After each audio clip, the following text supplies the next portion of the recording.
ಪುರುಷರಿಗೆ ಮಾತ್ರ ರಿಸರ್ವೇಷನ್ ಕೊಡಬೇಕಾಗಿತ್ತು. ಆಗ ಜಾತಿನ ಹುಡ್ತಾಕಿಲ್ಲ.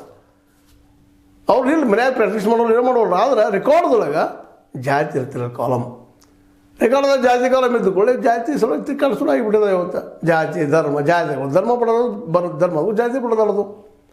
ಅಂದ್ರೆ ನಿರಂತರ ಹೊಡೆದು ಬಡದಾಡ್ದ್ರೆ ನೀವು ಹೊಡಿತೀರಿ ಹೊಡೆಯವ್ರು ಯಾರು ನೀವು ಅದನ್ನೆಲ್ಲ ಜಾತಿ ಯಾರು ನಿರ್ಮಾಣ ಮಾಡಿದಾರೋ ಅವರೇ ಹೊಡೆದಾರೆ ಸಮಾಜವನ್ನು. ಇವತ್ತು ಜಾತಿ ಹೊಡಿತೀರಿ ಒಳಗೆ ಉಂಟು ಮಾಡ್ತಿಲ್ಲ. ಅದು ಮತ್ತು ಅದಾದ್ರೆ ಅವ್ರು ಕೇಳ್ತಾರೆ, ಈಗ ಇವ್ರಿಗೆ ನಾವು ಕೊಡ್ರಿ ನಮಗೆ ಕೊಡ್ರಿ. ಕ್ರಿಶ್ಚಿಯನ್ ಕುರುಬರು ಇರಲಿ, ಕುರುಬರಲ್ಲ ಅವರು, ಕುರುಬರಿರ್ಬೋದು, ಬ್ಯಾಡ್ರ್ ಇರ್ಬೋದು, ಮತ್ತೆ ಪಾಪ ಅವ್ರು ಕೊಡಬೇಕಲ್ಲ, ಅದನ್ನ ಪಟ್ಟಿ ಮಾಡ್ತಾರೆ ಅವರು. ಏನಪ್ಪ ಅಂದ್ರೆ ಹಿಂದೂಗಳು 1400 ಜಾತಿ ಪಟ್ಟಿ ಮಾಡಿದಿರಿ. ಕುರುಬ ಕ್ರಿಶ್ಚಿಯನ್ನ, ಮಡಿವಾಳ ಕ್ರಿಶ್ಚಿಯನ್ನ, ಒಕ್ಕಲಿಗ ಕ್ರಿಶ್ಚಿಯನ್ನ ಹೀಗೆ ಮಾಡೋದು ಹೋಗ್ತೀರಿ. ಇವ್ರಿಗೆಲ್ಲ ಮಾತ್ರ ರೇಷನ್ ಕೊಡ್ತಾನೆ ಅಂತೀರಿ, ಬೇಡ ಇಂಥವ್ರಿಗೆ ಕೊಡುವಾಗಿಲ್ಲ ಅನ್ನೋಂಗೆ ಮಾತಾಡ್ತಾ ಇದ್ದಾರೆ.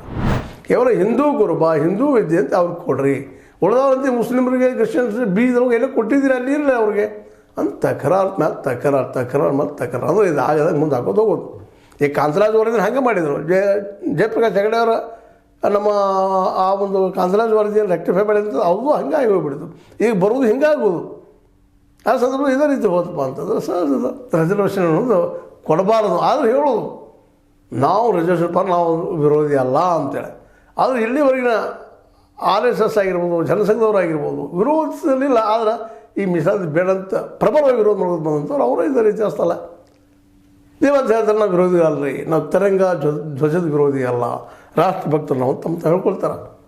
ಅದು ಬೇಡ ಚರ್ಚೆನೇ ಬೇಕಾಗಿಲ್ಲ. ಯಾಕಂತ ಹಂಗಂದ ತಕ್ಷಣ ಸಹಜವಾಗಿ ಮನುಷ್ಯಗೆ ನಾವು ಇವತ್ತು ರಾಷ್ಟ್ರವಾದಿ ವಿದ್ಯಪ್ಪ, ನಾವೆಲ್ಲ ದೇಶ ಉಳಿಸುವಂತ ಯಾರು ವಿಚಾರ ಏನು ಮಾಡ್ಯಾರ ಇತಿಹಾಸ ಅದು ಇರಲಿ. ಆದರೆ ಇಲ್ಲಿ ಮಾತ್ರ ಇರೋದ್ರಿಂದಾಗೆ ಈ ಜಾತಿವಾರು ಸಮೀಕ್ಷೆ ಮಾಡೋದು ಬೇಡೇನ್ರಿ. ಇದು ಮೊದಲಿದ್ದ ಪ್ರಶ್ನೆ ಇವತ್ತು ಎದ್ದುಬಿಟ್ಟದು. ಯಾಕೆ ಇನ್ನೂ ಶುರು ಆಗಿಲ್ಲ, ಆರಂಭದಲ್ಲೇ ಶುರು ಆಯ್ತದೆ ಅಪ್ಲಿಕೇಶನ್ ಹಾಕಕ್ಕೆ.